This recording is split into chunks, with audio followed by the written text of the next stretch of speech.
I think he's the best DB coach in the world. But I don't know. I guess I guess it's hard for me to kind of comprehend that compliment. So I guess I'll just leave it at that. How are you guys doing? Really good. I think that we're all eager at this point to see a different opponent besides our own defense. But it's been really good work. It's a hot, humid day today. But they're doing well. I think it's amazing to see the maturation through the beginning of the camp towards the end, both from a leadership standpoint, a young guy growing standpoint. All those things are happening, and it's been good to see. Hey, Brian, you've been at Ohio State as a player and coach, and you've seen a lot of great receivers come through here. I think, especially with the offensive skill positions, it feels like some of the greatest players in Ohio State history were great from the beginning, as true freshmen. When you talk about a guy like Chris, to see the sparks that he made as a true freshman, how typical is that, and is that ever an indication of how good someone's going to be by what they do in their freshman year? I think it's encouraging. I think that, I always tell these guys, I'm like, you can go out and have a really good freshman year, and guess what you got to do the next year? Be really good again. And then if you have a really good year again, then maybe you can, continue to chase your dream. But we take it one day at a time, 1 week at a time, 1 year at a time. And I think that, again, having success is encouraging. It helps motivate probably the inner self and know that all the hard work you're putting in is paying off. And again, once you kind of see that, fruits of your labor, it's probably pretty motivating. But it goes for anybody. And I think that anytime you start to kind of feel that the work showing up on Saturdays or during the week, it can kind of remotivate guys. So hopefully a lot of guys are feeling that way, and hopefully they're feeling themselves getting better, even at different degrees, which is fine, throughout camp. Brian, I know that you were excited about your guys after the end of spring ball. What have they shown you in camp that I'm assuming makes you more encouraged? Yeah, I think it's just the continual growth that we've talked about. I mean, we don't focus on, getting there, the next day. We understand it's going to grow. We understand coming through camp is a checkpoint. It's not the end of the race, and frankly, you're never really ending the race. So we understand that week 1 we can't look the same week 12, and if we are, then we need to get better. And other teams and other opponents and other receiver units probably caught us. So I feel like we're doing a really good job. But we're only as good as our last practice. We're only as good as our last game, and we're never going to lose that mindset. You guys want to go 6 deep, I know. How close are you to being 6 deep? I know I haven't sat down and thought about that yet. I'm sure I'm not the only person going to help him with that decision, but I think that I feel really excited about the opportunity to probably have a good amount of guys playing on Saturdays for sure. Ryan, how does your Frontline talent from a year ago compare with the 4 or 5 or 6 that you'll put out there? I think, just like every year, we get caught up in the past, and of course the past is always better than it probably maybe was, and then next year's going to be even better. The grass is always greener. So just trying to live in the present. I think talking about the present, can we be better? I don't know. I mean, in the end, we'll be a different group, and we'll be a different team. And will the team be better? You never know. But I think that, different doesn't mean it's better or worse. It's just going to be a different approach. It's going to be a different season, different challenges. And I think we have our mindset that way we're going to put our stamp on 2019 from our group this year. How is this deep defensive back room making this receiver group better? Oh, that's huge. I think that's probably been understated. I think that the DBs we have on this football team are probably some of the best in the country, definitely as a group at least. I mean, I can't go, person by person, but as a group, very elite. They've gone to a whole other level, and I'm really excited to see them play come 2 weeks. You have to keep that in mind as you're evaluating guys, that you're going, what a guy might have graded in a different year could change based on just who he's going up against. Yeah, I think that it's more about the understanding of the opportunity we have. I mean, in the end, when maybe a scout comes in, or iron sharpens iron, but even when, after the season's over, and the best film we're going to maybe have, you just never know, could be the defense we're going against. I know in retrospect, we've said that about past years. That this year could be one of those years where, the defensive backs we see on day in and day out could maybe be the best we face all year. I don't know that, but I think it's got a chance that could be one of those years. Brian, C.J. Saunders was elected a captain. What's he all about? You've been around here almost as long as C.J., he's a phenomenal young man. I think that, the way he started and seeing where he was at, coming from Dublin and taking the opportunity and turning it into a scholarship and then into captain, I don't know. It's probably pretty unprecedented. I mean, as far as it comes to, his path, it's phenomenal. He adds great depth to our room. He's a warrior. He's a machine. Like when I need a guy, he's always that guy. And I'm very feel very confident when he's on the field. So now again, he's got to keep getting better. We got to put it on Saturday. We did a lot of things we still have to do, and he'll tell you that.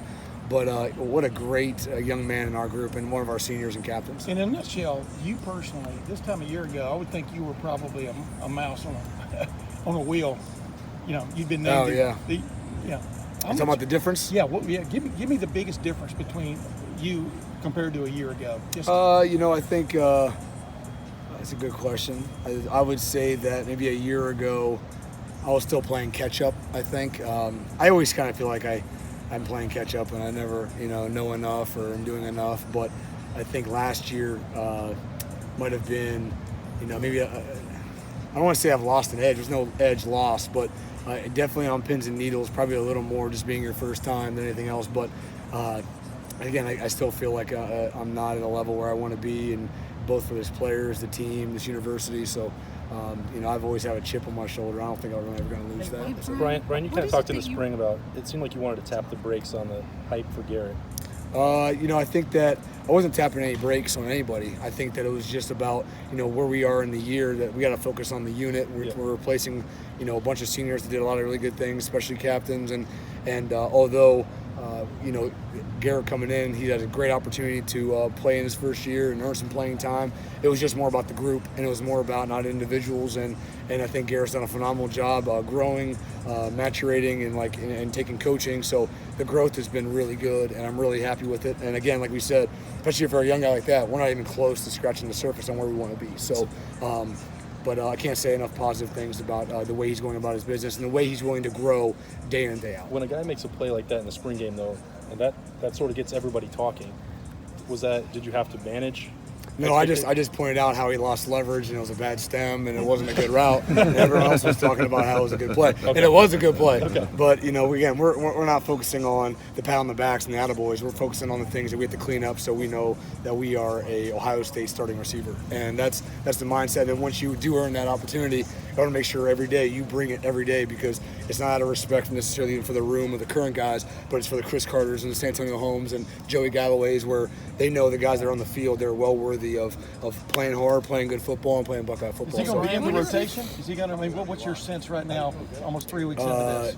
I think that at this point, he's doing a great job. He's going to have an opportunity to continue to grow not only as a player, but also the opportunities on Saturday. But I would say that I think Garrett Wilson will definitely be adding depth when it comes to Saturday. We'll see where the path goes through his freshman year. But like I said, he's doing a great job. The room is really healthy.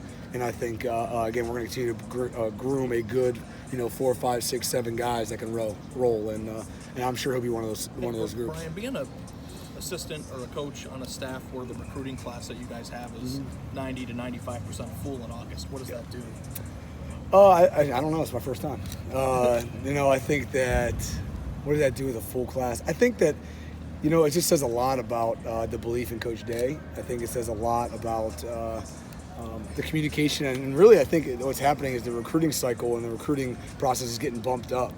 And I think that it's just speeding everything up, and guys having opportunities maybe be on a class and not be in a class. And I don't know. I don't really know what to make of it, but I think overall, we've got a great group of guys that want to be a part of it. But for your specific situation, it's interesting because you have, I think, all your receivers committed. Most people have their entire. Does it allow you to spend a few months going after luxury guys like 5-star kids that might not feel a need, but just are? Do you see what I'm getting at? No, I don't think so. I mean, for me, it's just about we've identified some of the best guys that we really like, and I really like, and I'm it's not about the grass is greener. Everything is great. I guess I don't really know. I mean, at this point, yeah. I mean, but what do you very do? Happy. We're good. If you got everybody in the class now, what do you do? I know you have next to year. Never early enough. It's never early enough. So, just moving on, evaluating, and trying to connect with coaches and teams alike. So. Hey, Brian, what is it that you communicate to your guys regarding leadership, that you've managed to have 5 captains from your position group over 2 years, and it's a position that, is supposed to be a bunch of flaky divas? I don't know. I mean, I think that it's been a special run, and I think that the only thing I could take from this run we've had in our room, it's very honoring for our room, but to make sure we understand that's the standard. So if that goes away, then shame on me and shame on what we have going on in our room and everything too. So it's kind of, I guess, our own little competition without us really meaning to be. But it's very honorable that we can honor the captains and be representative of the captains. But I think it says more about just the young men we have in that room. And the young men, hopefully, we look forward to bringing in, year after year. So not to overstate it, but less than 2 or 3 captains next year will be a disappointment. It Yeah, sounds like. I think there's an eligibility certain part to it Yeah, all. But no, I think that we talk about it, we're honored by it, and hopefully, once you're in that role, you make sure that your teammates were correct with selecting you and holding up your end of the bargain. So. I know that Jalen Gill, Jalen Harris are a couple guys who've been trying to get in that rotation. Just what have you seen from them in this camp so far? I think that going through each guy, it's a blessing, because I can honestly say this is the best each one has been. Every single person has grown, has gotten better. Jay Gill, Jay Harris, the same way. Like this is the best I've ever seen them. So, as we go through, Saturdays, as things evolve, as growth happens, and hopefully not injuries, you just don't know how everything's going to shape up. And frankly, that's kind of how, we lose Austin last year, and Chris gets an opportunity, and then that's how things happen. So these guys are ready to go. They are. The best I've seen them, and then however the opportunity arises, and then dictates the rest of it on Saturday. I can't foresee, but I think I am very, very happy with where all these guys have been. You think between Garrett and Jalen Harris, Jalen Gill, C.J. Saunders, are those guys really close right now? Is there still a battle? It's just they all play. It's all different positions. It's all different schemes. It's not about 1 through 7 count. That's not how we're kind of doing that. So we'll see how it shakes out. But right now, like I said, I'm really happy on where Jay Gill and where Jay Harris is at and how they're working, along with Elijah Gardner. So I'm excited about that whole group of guys. Ben Victor's played a lot of football around here. What's different about him going into his senior year? What's better about him, Brian? I think he stepped up his offseason. I think it's translated into the camp. I think he's in a position right now where, and if you'd ask him, he just needs to put it together on Saturdays. I think he does a lot of really good things. He's adding weight, still playing fast, catching the ball well. Everything's happening well. It's just transitioning from the practice film, putting it on game film, and playing it for your team, and then doing that consistently. So I think he's done a great job putting himself in position to make these plays, and now it's just executing on Saturday. What about KJ Hill? I know he's on the verge of breaking David Boston's career record for receptions. Yep. Just what stands out about KJ? He's just a stud. I think that I think that he just does a phenomenal job playing football. I think he understands zones. I think he's got some of the surest hands on the team, and we really lean on him. And again, him being a captain, you can kind of see that guys have similar respect for him. He's a mainstay in our room, and I can't say enough about him. I think that he's a really good football player, and he's always in the right space. He attacks the football. He catches with his hands. Does a lot of really good things. And as a blocker, he's improving. And today he had a really good day doing it. So I'm excited to see that growth, and him just putting again on Saturday for the 3rd straight year. So he just is a really good football player. I know injuries are a touchy subject around here, but what can you tell us about Austin Mack? Do you expect to have him back relatively soon? So I'm not talking about injuries. Yeah. Coach Day will handle all those. Right. But again, really encouraged with where the room's at. We talked to Coach Day a couple days ago, Yep. and he ran through Garrett's at X right now, working there, and who's where. When you've got Austin Mack and Chris Olave and Z, and you've got these different body types playing the same position, Yep. what kind of an advantage does that give you guys against defenses? Yeah, I think it's good. I think we got ourselves in position to, whether it be a certain block we may need with body types, or spatial awareness and how guys do different things, and if having different kind of skill sets. If you're a defense coordinator, kind of game planning for them, this guy only runs this kind of routes. This guy, I think it makes it a little more difficult. And I think that in the end, we do talk about having the best receivers on the field as much as possible and playing with diversity. But right now, I think that some guys are taking shape. Some guys are doing a really good job, and I think having multiple body styles or skill sets can really, provide a difference for the defense.